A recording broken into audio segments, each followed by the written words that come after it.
Okay, let's unpack this. Today, we're taking a deep dive into the world of personal finance, specifically focusing on how to genuinely steward your wealth and maybe smartly sidestep some of those, all too common financial pitfalls. You've shared some really compelling insights, all from the unique perspective of a seasoned financial advisor. Yeah, and what's so interesting about our source material today is we're looking at the introduction to a book, not just a typical guide, right? But Hmm. one born from over 3 decades of real-world client experiences. The author actually wrote this after retiring in December 2017. Oh, wow. Yeah, meaning they have no products to push, no services to sell, zero agenda there.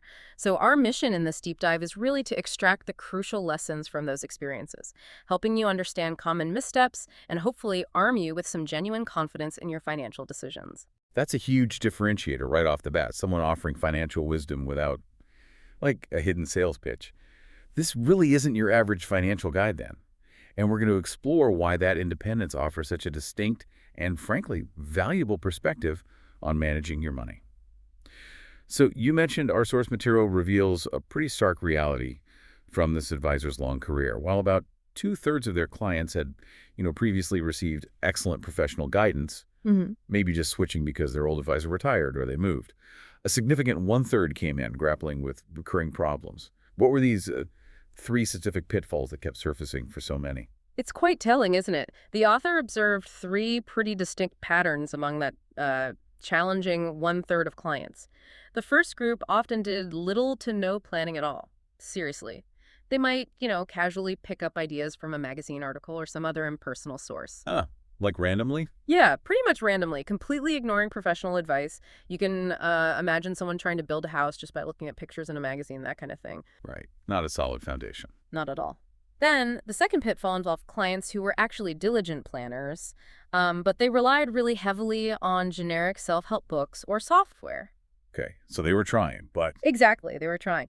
But the problem was, those strategies just weren't customized to their specific, unique situations. It's like buying a one-size-fits-all suit and expecting it to look tailored. yeah, never works quite right. And the third pitfall, and maybe the most frustrating one, involved clients who engaged human advisors who gave them genuinely bad advice, either biased because of hidden incentives or maybe just incompetent. Oof. Yeah. Or they were sold bad products, things that were just inappropriate for their needs or maybe not competitive in the market. And this third category even included professionals who used ghostwritten books as a subtle way to promote their own financial products or fee-based services. Wow, that's quite a spectrum of issues.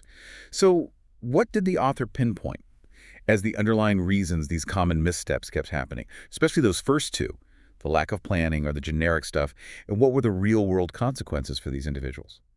Well, the author notes that the first two problems, that lack of planning or relying on generic self-help, were usually rooted in either fear or just a general disrespect for financial professionals, kind of a reluctance to trust or engage. Fear or distrust. Exactly. And the consequences, well, they were often severe. At best, maybe they led to inefficient or costly results.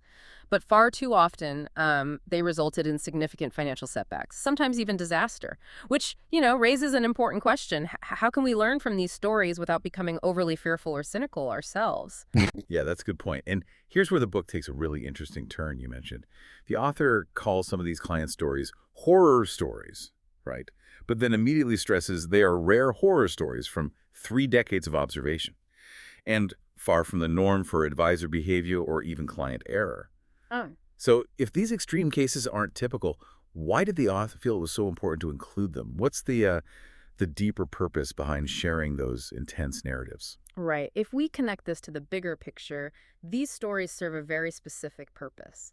They're meant as admonitions. Think of them as powerful warnings designed to help you see a path to avoiding danger. Okay, like cautionary tales. Exactly. They encourage caution, yes, but also, importantly, compassion for the victims. The book leverages these vivid, real human experience stories, especially the tragedies, to motivate action and learning. It's definitely not about painting the entire industry with a negative brush, but about providing tangible, memorable lessons. That sounds like a radically different approach to financial guidance.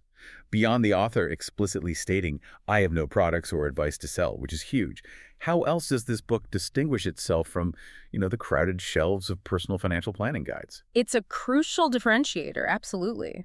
In addition to being truly independent, the book leans really heavily on engaging narratives of real-life drama, success, and wrenching failures, which just makes the lessons incredibly sticky and memorable for you, the reader. Hmm. But perhaps most profoundly, the author challenges a lot of conventional wisdom, a lot.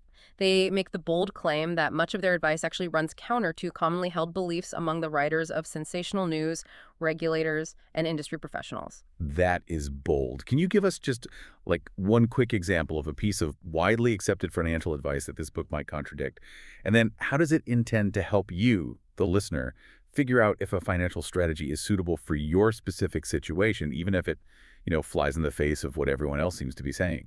Well, okay, without giving away too much. Imagine advice that says something like, always pay off your mortgage as fast as possible. Pretty common, right?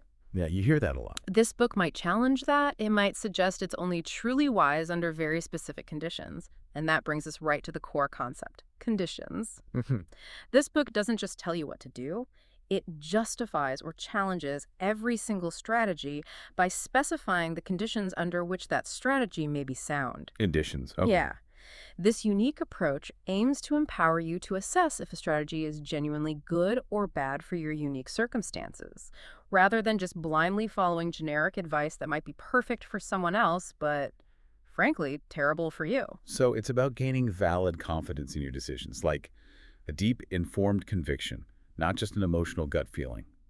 What specific knowledge does the author emphasize is necessary to achieve this deeper, more valid understanding in your financial choices? It really boils down to understanding several key conditions that deeply impact your financial world. First, you absolutely need to grasp the conditions under which a strategy can help or hinder you personally. Is it right for you? Right. Second, it's about understanding the conditions under which a professional will make recommendations in your best interest. And here's where the author offers a real newsflash, as they call it. Fee-only advisors are not the only professionals who must and will work in your best interest. Oh, interesting. That pushes back on a common narrative. It really does. It challenges that common assumption that only advisors paid directly by you, not by commissions on products, can truly act in your best interest. It encourages a much more nuanced view. And finally, you need to understand the conditions that bear upon your product and advisor choices. This whole picture, this holistic understanding is truly the key to optimal decision-making. Okay, that makes sense.